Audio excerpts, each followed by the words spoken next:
So, today we're going to talk about a villain you probably think you know, but we're not going to look at him as just some comic book character. No, we're treating him as the subject of a really dark philosophical parable.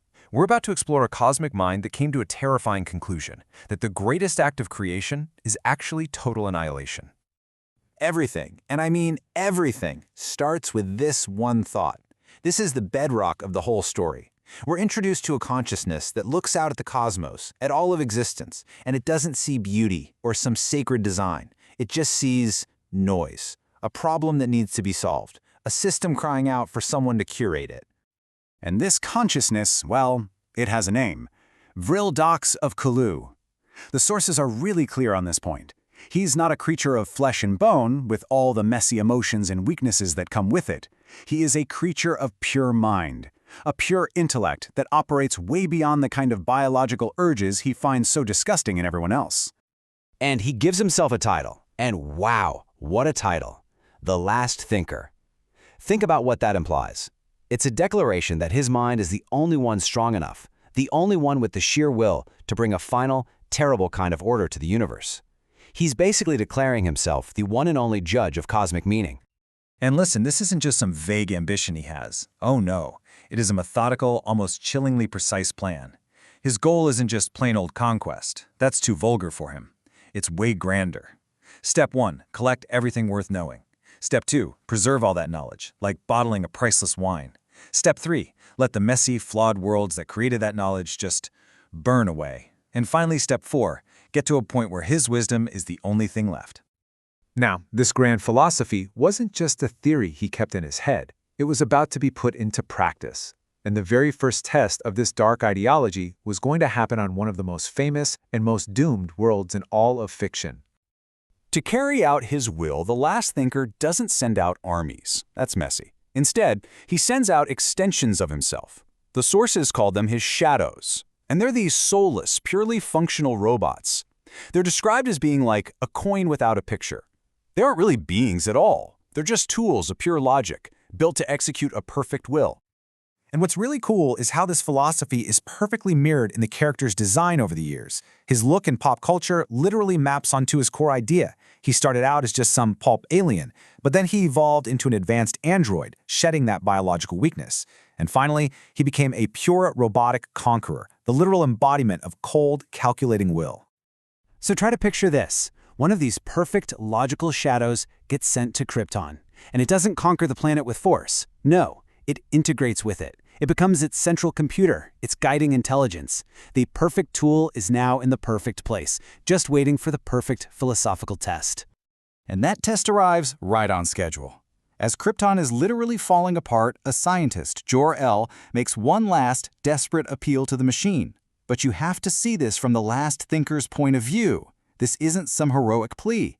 He sees it as a cry born from ressentiment. That's a philosophical term for the bitterness the weak feel towards the strong. It's the plea of a man who's furious with his own world for being too blind to save itself. And this right here, this is the fundamental clash of wills. It's two completely opposite ways of looking at the universe. On one side, you've got Jor-El begging for a moral solution, for salvation, for simple pity. On the other side, the machine doesn't see a crisis. It sees an opportunity for selection.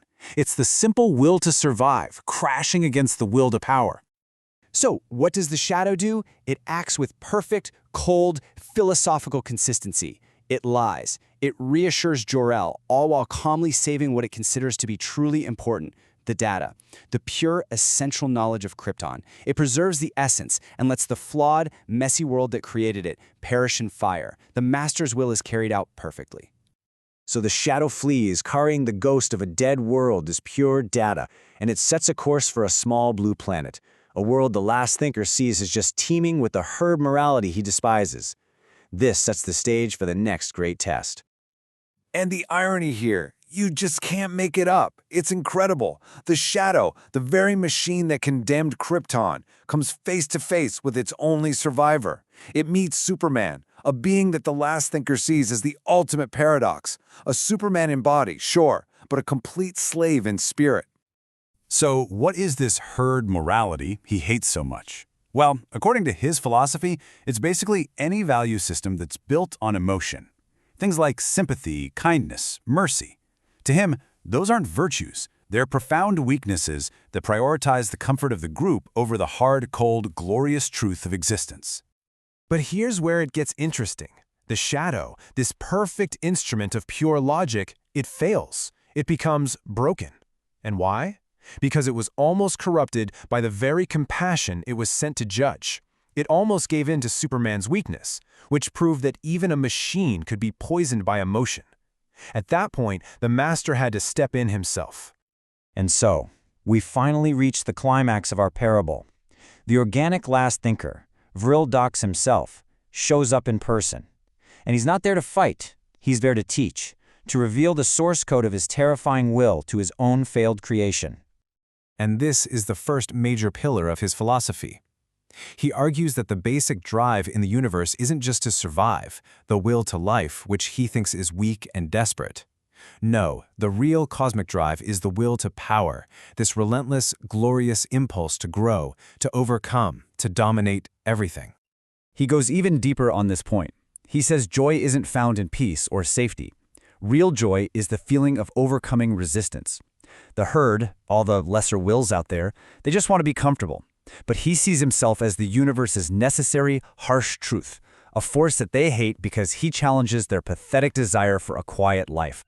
And then he drops this wild concept on us, amor fati, which basically means a love of one's fate. He doesn't just accept his role as this cosmic curator and destroyer, he embraces it. He wants nothing to be different. He loves the endless cycle of fire and ice, knowledge and dust, because it's his will that gives it all meaning. And he ends his speech with this incredibly powerful poetic statement.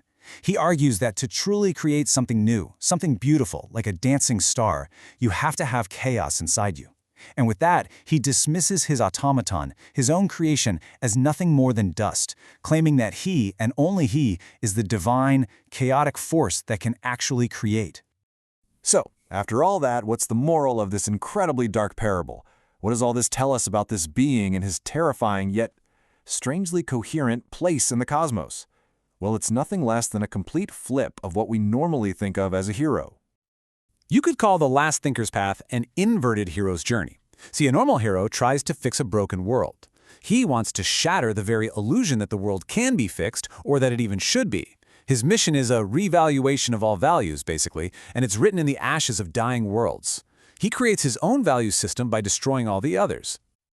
And this all leads to his ultimate goal. In a universe that has no built-in purpose, a will that is strong enough has to create one. His ambition is to become that will, to become the necessary chaos from which he, and he alone, can give birth to a whole new kind of meaning. And so this leaves us with the one final, provocative question that's at the heart of his entire philosophy. In a cold, meaningless cosmos, what if the ultimate act of creation is destruction?